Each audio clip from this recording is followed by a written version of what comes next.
Bisa jadi kita punya pengalaman menderita, tapi ingat di balik penderitaan itu Allah menyediakan sukacita. Kalau penderitaan itu adalah penderitaan memperjuangkan kehendak Allah, bukan penderitaan akibat kebodohan kita. Berakit-akit ke hulu, berenang-renang ke tepian, yang semacam itulah ya. Nah, itu kan menunjukkan harapan akan kasih Allah. Tahun 2022, kita tidak tahu apa yang akan terjadi di 2022. Lalu bagaimana sikap kita? Ya sudah, wong kita tidak tahu, ya sudah masuk saja dengan mantap. Loh, belum tahu kok mantap. Justru itu, selagi kita belum tahu 2022 itu nanti akan jelek, anggap bae ape. Jadi melangkahnya mantap. Mantap iya, saya meyakini 2022 jalani dengan mantap. Lah kok nek pahit, yo usane mengko. Siki mantap disit gitu loh. Lah wong belum jelas pahit kok sudah takut. Bisa jadi 2022 manis semuanya. Tiwas wis wedi-wedi jebul manis kabeh. Selama belum dinyatakan 2022 penuh penderitaan, tetap mantap. Walaupun nanti dikatakan, oh ternyata 2022 penuh penyakit, tetap mantap. Kenapa? 2021 Covid, Pak Hari butuh oksigen, sing teko bojone. Jaja tetap sembuh, tetap sehat. Nanti 2022, ya paling-paling kayak kemarin kok. Rasa golek oksigen, golek bojone bae. Maka yang belum punya golek lo ya. Nggak cepat sembuh kayak Pak Hari kayak penyakit. Nah ini pengalaman-pengalaman ini membuat kita mantap memasuki 2022. Maka mari Bapak Ibu Saudara sekalian, kita bersyukur kepada Allah, pengalaman indah panjang di 2021 sudah lewat. Kita siap masuk 2022.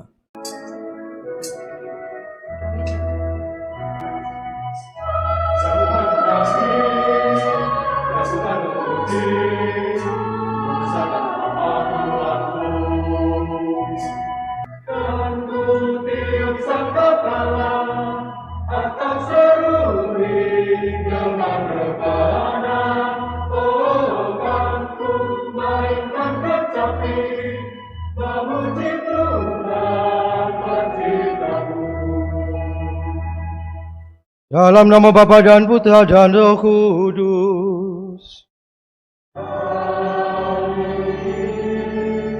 Tuhan bersamamu.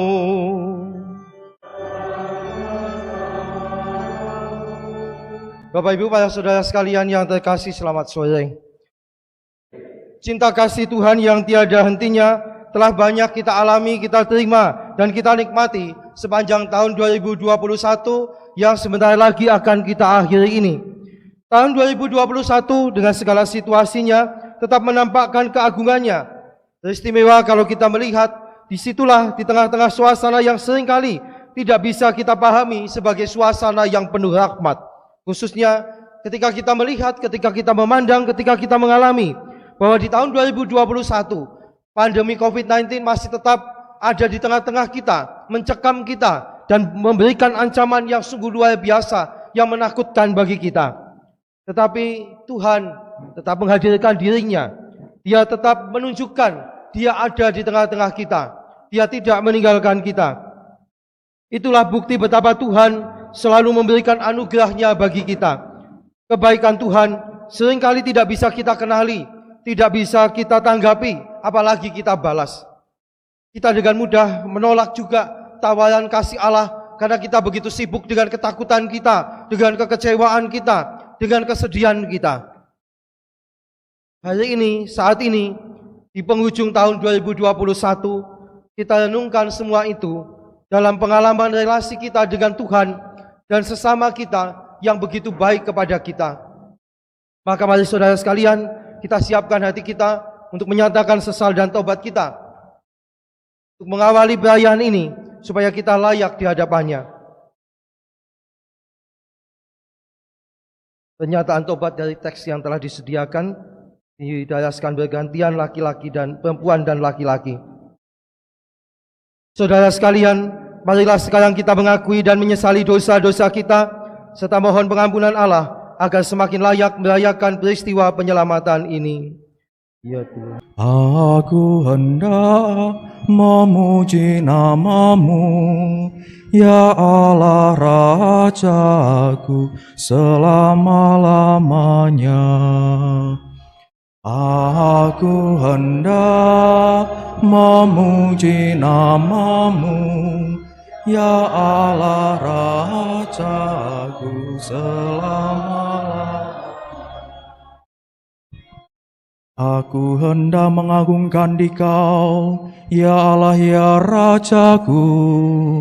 Aku hendak memuji nama-Mu untuk selama-lamanya. Setiap hari aku hendak memuji Engkau dan memuliakan nama-Mu untuk selama-lamanya. Aku hendak memuji nama-Mu, ya Allah Rajaku, selama-lamanya. Tuhan itu pengasih dan penyayang, panjang sabar dan besar kasih setianya. Tuhan itu baik kepada semua orang, penuh rahmat terhadap segala yang dijadikannya. Aku hendak memuji nama-Mu, ya Allah Rajaku, selama-lamanya. Tuhan itu setia dalam segala perkataannya, dan penuh kasih setia dalam segala perbuatannya. Tuhan itu penopang bagi semua orang yang jatuh, dan penegak bagi semua orang yang tertunduk.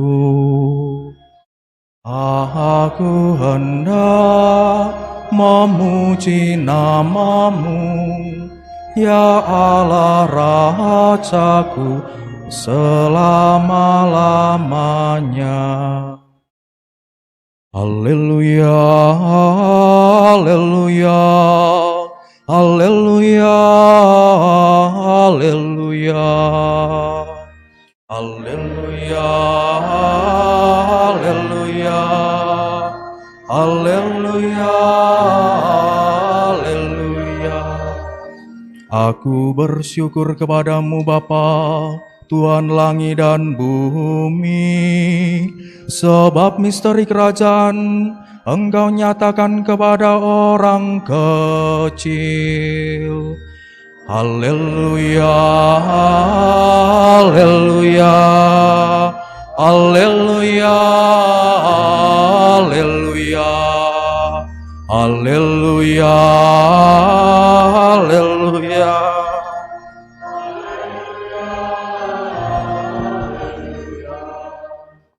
Bapak Ibu para saudara sekalian terkasih, saya minta maaf konsentrasi saya sungguh kacau. Hawanya panas sekali ini. Belum sampai kemuliaan itu sudah ini kayak wong ngompol. Belum lagi mic-nya ngejak gelut. Cocok ini. Saudara sekalian yang terkasih, ternyata perjalanan di tahun 2021 tanpa terasa sudah akan segera selesai.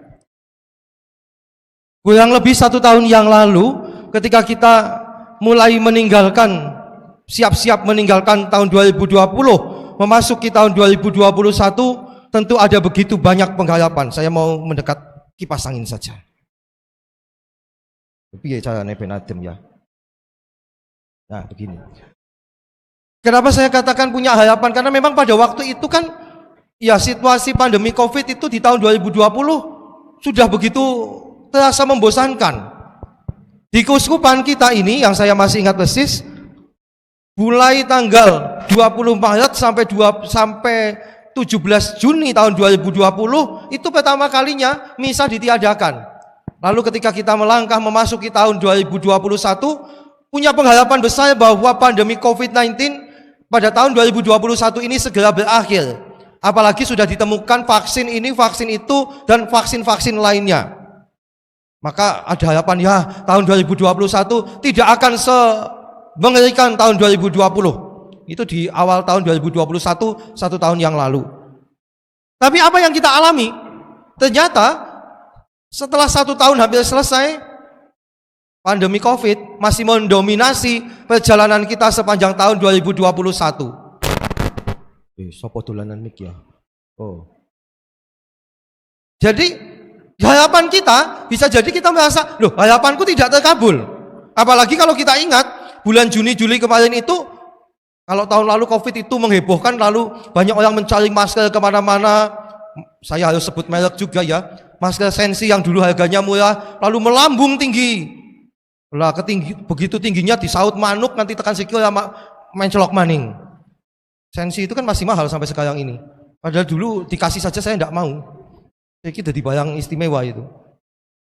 Juni Juli kemarin kita dihebohkan salah satu anugerah Allah yang begitu luar biasa yang selama ini kita nikmati secara gratis, oksigen tiba-tiba menjadi barang yang amat sangat langka sekali.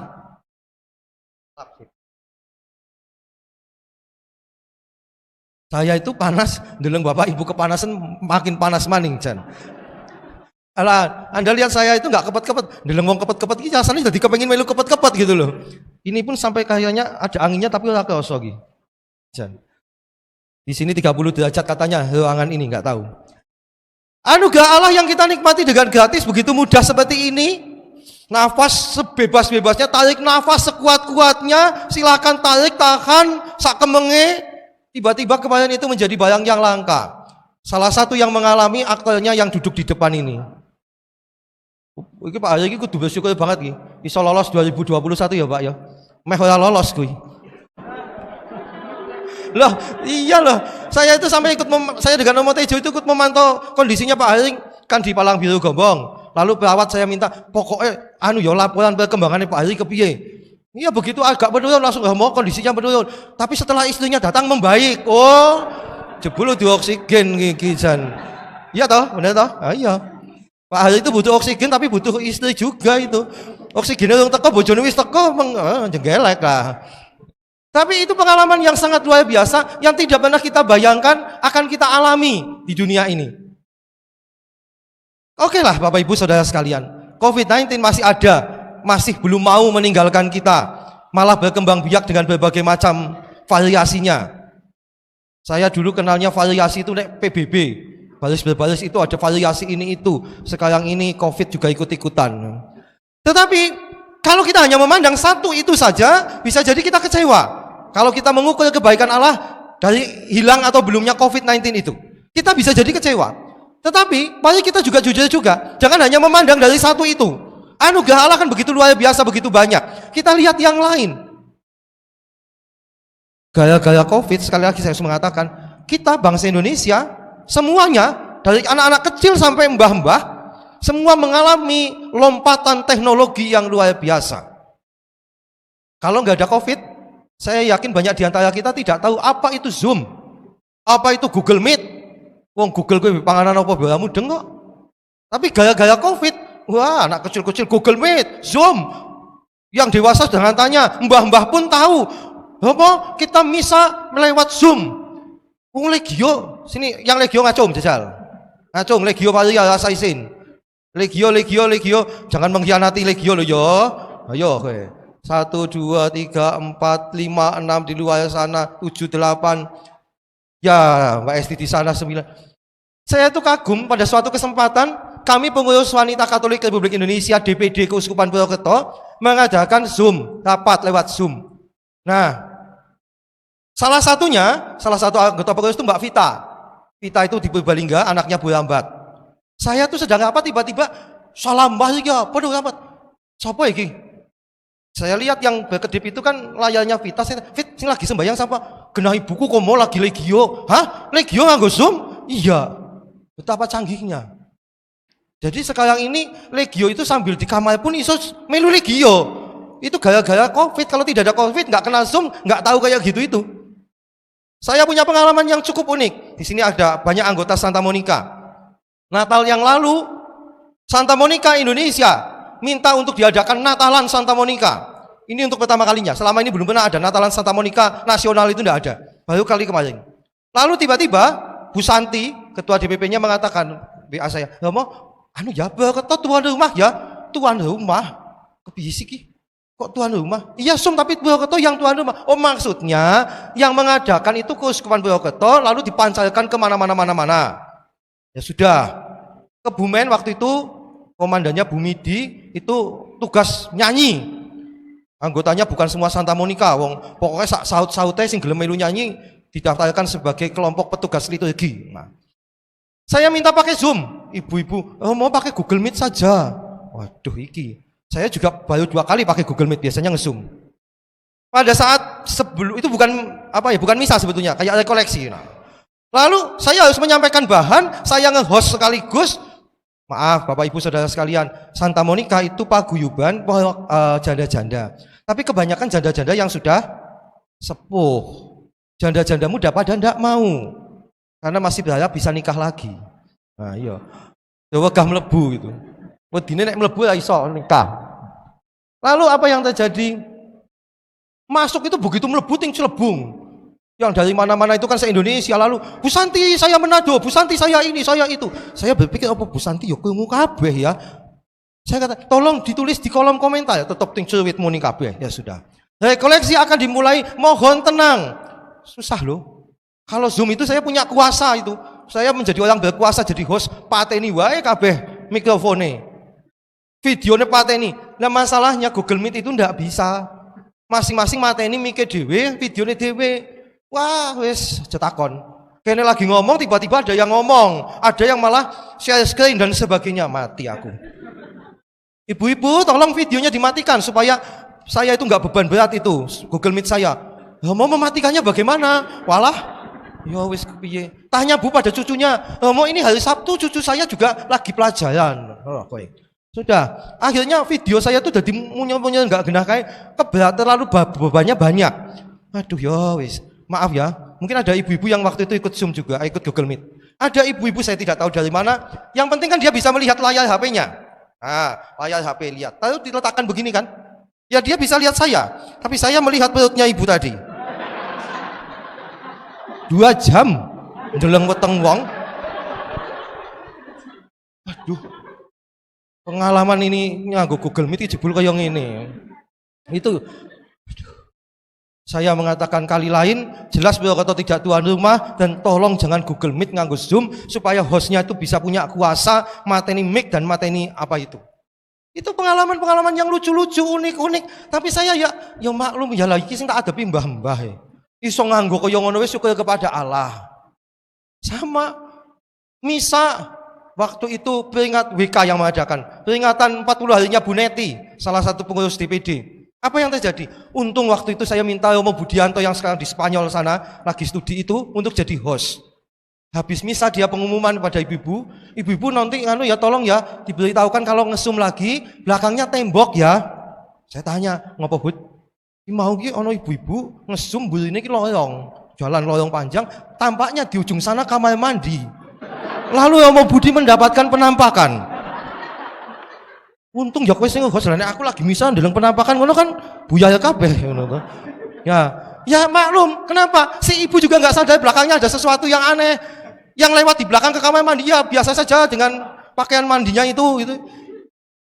Tapi saudara sekalian, di balik pengalaman lucu-lucu itu ternyata didatangkan oleh si Covid. Iya toh? Enggak ada Covid itu enggak ada penampakan itu. Nah iya. Enggak ada Covid saya enggak ndeleng weteng wong 1 jam ngono kuwi. Ya. Lihat, Allah itu bekerja dengan begitu luar biasa. Di satu sisi Covid-nya janjelai banget. Betul-betul menyakitkan, betul-betul menjengkelkan. Tapi Allah bekerja bukan hanya itu saja. Ada banyak hal-hal baik yang ditampilkan Allah.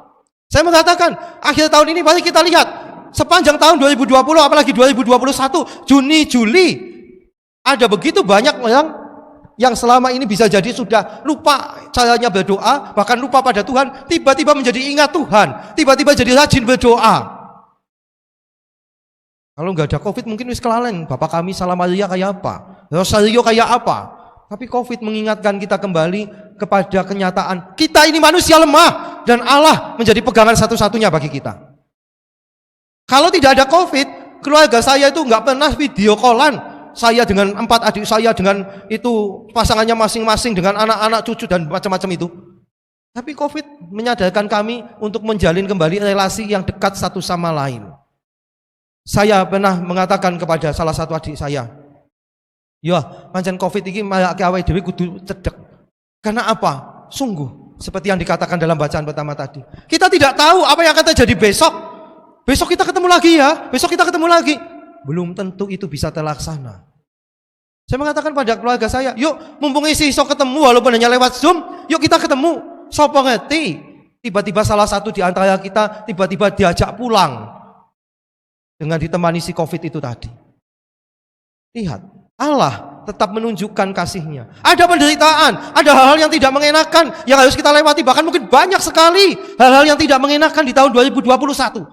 Tapi yuk kita lihatlah, nyatanya ada banyak hal yang baik yang diberikan Tuhan di tengah-tengah situasi yang mencekam itu tadi. Anak-anak sekolah itu juga ya mungkin kecewa tidak sekolah, tapi juga ada yang senang, tidak terasa tiba-tiba sudah naik kelas, tiba-tiba sudah lulus. Lah ujiannya kapan? Tidak terasa ujiannya. Lah kok bisa? Lah wong ujiannya kalau buka buku. Lah, ya ada banyak hal-hal yang bisa kita temukan sisi-sisi positif di situ. Saudara sekalian, saya punya banyak pengalaman di tahun ini gitu ya. Ya pengalaman itu tidak semuanya indah, tidak semuanya enak. Tetapi apalagi saya jujur saja, ketika berada di Ekonomat Keuskupan, situasi pandemi yang membuat invest kami banyak yang kacau. Saya ikut berdosa di situ. Tempat di mana kami menanam investasi ada beberapa yang sungguh-sungguh ikut kena efek COVID. Lalu sampai sekarang masih membuat investasi kami belum bisa kembali. Ada pengalaman-pengalaman yang pahit, ada pengalaman-pengalaman yang menyesakkan. Jujur saja, saya sudah cerita kepada beberapa teman itu ya. Tahun ini kan saya 18 tahun tahbisan. Baru kali ini, gara-gara situasi ekonomi yang seperti itu dan saya ada di dalamnya itu, lalu membuat saya bertanya, Tuhan, apa aku yang salah jalan ya? Apa saya nggak salah jalan? Kenapa imamat saya kok tiba-tiba terkacaukan oleh situasi seperti ini? 18 tahun saya tidak pernah mempertanyakan itu. Saya meyakini inilah jalan hidup saya. Tetapi ketika COVID lalu membawa efek kemana-mana dan mana lagi itu, tiba-tiba saya berpikir, Tuhan apa saya nggak salah jalannya? Saya bersyukur bahwa situasi ini lalu membuat saya berpikir kembali, menggali kembali sejarah panggilanku yang selama 18 tahun saya jalani dengan begitu saja sudah. Pokoknya lancar-lancar saja. Tapi ternyata Tuhan menjadikan tahun ini menjadi tahun refleksi buat saya. Supaya saya lebih hati-hati dalam hidup panggilan saya. Supaya saya lebih setia lagi dalam hidup doaku. Nah inilah hal-hal positif yang saya temukan dalam dibalik pengalaman-pengalaman yang mungkin tidak mengenakan. Lalu Bapak Uskup memutuskan, sejak 18, 19, 20, saya itu sudah mengajukan pengunduran diri berkali-kali. Saya merasa saya itu tidak cocok berada di balik meja kerja itu. Lalu Bapak Uskup memutuskan, oke, Romo boleh meninggalkan Ekonomat.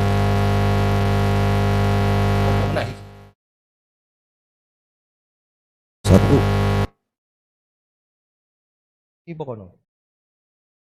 Oh ya sudah. Nah, boleh meninggalkan Ekonomat. Syukur kepada Allah, tanteni 3 tahun. Lalu seminggu sebelum serah terima saya tanya, lah Bapak Uskup sebetulnya saya itu mau ditaruh di mana? Wah iya ya belum dipikirkan. Oh lah kepiye? Sudah dilepas belum dipikirkan. Ya sudah Senin depan Romo tidak usah ikut rapat, kami akan bicarakan Romo mau di mana. Oh iya, maka Senin berikutnya saya tidak ikut rapat. Hari Selasa berikutnya 3/10 tanggal 11 kayak supaya semuanya saja saya diberitahu Romo sementara ke Kebumen. Kata sementara ya sampai sekarang pun saya bingung. Sementara lagi maksudnya apa? Wih sembuh. Ya pokoknya iya. Syukur kepada Allah di tengah COVID aku bukan mati oleh COVID tapi lolos dari Ekonomat. Nah, ada rasa yang begitu luar biasa kembali ke habitat. Saya itu habitatnya itu di paroki. Jadi kayak kodok habitatnya yang Blumbang, dijukut-cukup Blumbang cemplung ke akuarium, si kodok bingung. Itu juga saya begitu. Yang lain mengatakan, wah enak neng Keuskupan, enak gundulmu. Ya enak neng paroki ya. Lah ya. Maka dengan penuh rasa syukur saya masuk ke paroki Kebumen. Dalam situasi-situasi seperti inilah saya merasakan sungguh Allah tetap menemani saya. Di tengah situasi-situasi banyak alasan kalau mau mengeluh, banyak alasannya. Tetapi saya memilih mengatakan syukur kepada Allah. Tahun ini menjadi tahun pembebasanku. Tahun ini menjadi tahun penuh berkat bagiku. Saya yakin Bapak Ibu Saudara sekalian, kalau mau mengeluh, mengumpulkan bahan keluhan itu mesti oke banget. Oh ya temen ya. Mengumpulkan bahan keluhan itu banyak sekali. Tapi pasti kita jangan hanya mengumpulkan bahan-bahan keluhan. Kumpulkanlah juga bahan-bahan yang membuat kita bisa bersyukur kepada Allah.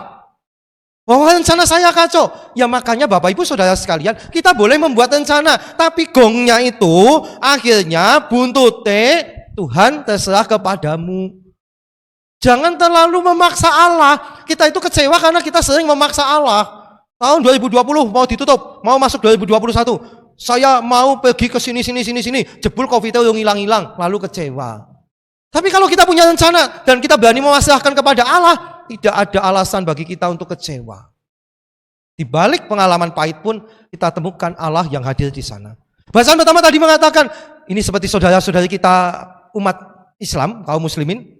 Kalau kita punya rencana jangan mengatakan besok saya mau ke sana, besok saya mau ke sini. Itu tadi dikatakan dalam suratnya Yakobus itu di bacaan pertama. Sebenarnya kamu mestinya berkata, jika Tuhan menghendakinya, kami akan hidup dan berbuat ini dan itu. Jadi yang paling utama adalah jika Tuhan menghendakinya. Yang paling utama adalah kehendak Tuhan. Bukan rencana-rencana kita tok. Terbukalah pada kehendak Tuhan. Tuhan kalau boleh, saya itu kepingin, kalau boleh. Tuhan mengatakan, oh enggak boleh. Oh ya sudah. Tuhan saya kepingin ini. Oh enggak boleh. Lo kepingin presidennya kok entuk. Istilahnya malah ngejak gelut Tuhan, bukan minta tapi malah ngejak gelut. Nah, terbuka pada kehendak Tuhan. Dan yang kedua, bacaan Injil mengingatkan pada kita, bisa jadi saat ini adalah saat yang penuh ratapan, saat yang penuh penderitaan. Tapi Tuhan mengatakan, Tuhan menjanjikan sukacita, kegembiraan kepada kita. Digambarkan, nah ini sekali lagi, yang bisa ngalami hanya ibu-ibu tok. Saya pun tidak bisa melahirkan. Melahirkan tidak, yang normal ini yang normal, bukan yang pakai sesar dan segala macam gitu ya. Melahirkan. Katanya karena saya juga belum pernah dan tidak mengharap melahirkan. Kalau mau melahirkan itu sakitnya minta ampun, melilit, apa dia pakai mbuh kayak sampai tulung-tulung.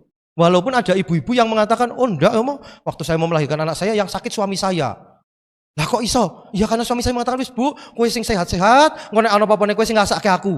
Dan memang Tuhan itu serba mendengarkan. Yang sakit perut itu suaminya, istrinya sehat. Si istri mengatakan, aduh tulung kapok kepriwe, nambah setahun 2 anak maning. Nah. Kenapa?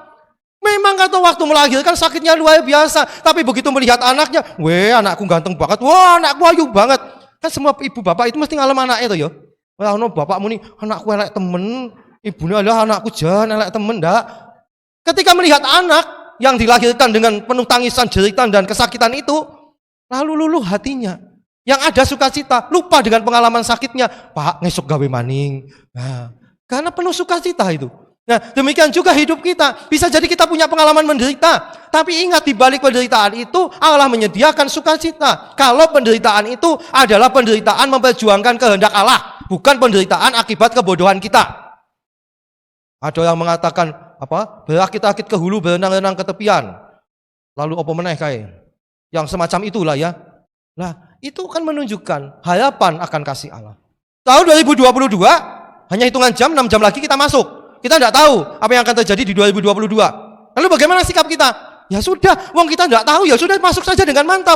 Loh, belum tahu kok mantap. Justru itu. Selagi kita belum tahu 2022 itu nanti akan jelek, anggap wae apik. Jadi melangkahnya mantap. Mantap iya, saya meyakini 2022 jalani dengan mantap. Lah kok nek pahit, yo urusane mengko. Siki mantep disit gitu loh. Lah wong belum jelas pahit kok sudah takut. Bisa jadi 2022 manis semuanya. Iwas wis wedi-wedi jebul manis kabeh. Kan enggak ada kepastian. Selama belum dinyatakan 2022 penuh penderitaan, tetap mantap. Walaupun nanti dikatakan, oh ternyata 2022 penuh penyakit, tetap mantap. Kenapa? 2021 COVID, Pak Hari butuh oksigen sing teko bojone. Jaja tetap sembuh, tetap sehat. Nanti 2022 ya paling-paling kayak kemarin kok. Rasa golek oksigen, golek bojone bae. Maka yang belum punya golek lho ya. Nggak cepat sembuh kayak Pak Hari kayak nek penyakit. Nah ini pengalaman-pengalaman ini membuat kita mantap memasuki 2022. Maka mari Bapak Ibu Saudara sekalian, kita bersyukur kepada Allah. Pengalaman indah, panjang di 2021 sudah lewat. Kita siap masuk 2022. Dan sebagai ungkapan syukur kita, ditemani para suster ini, kita akan menghidupkan kembali tradisi lama, bahwa di ibadat penutup tahun, itu dinyanyikan lagu Te Deum, dari puji syukur 669. Lagunya melenyok. Nggak apa-apa, yang bisa menyanyilah bersama para suster. Marilah menyatakan misteri iman kita.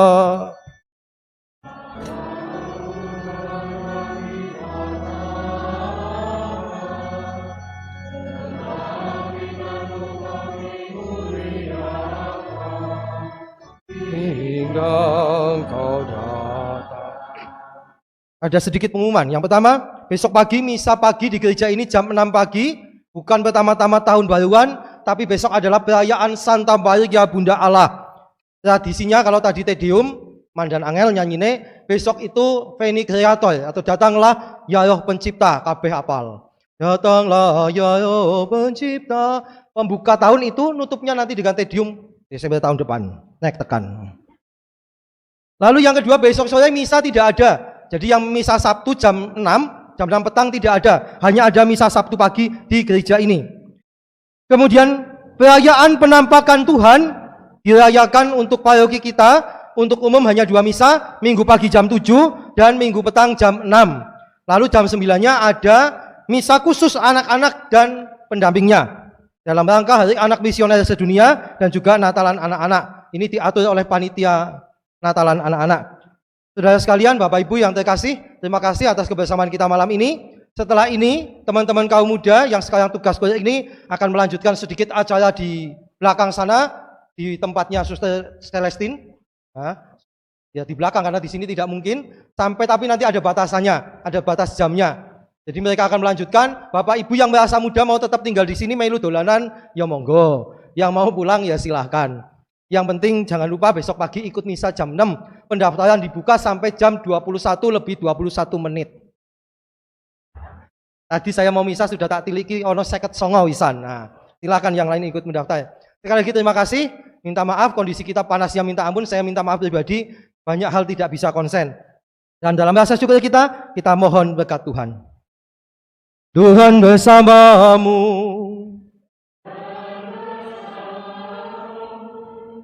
Allah yang Maha Kuasa senantiasa membimbing, melindungi, memberkati kita, keluarga kita, dan semua orang yang berkehendak baik. Bapa dan Putra dan Roh Kudus. Saudara sekalian, pergilah, perayaan syukur kita sudah selesai. Saya nyanyikan lagu penutup.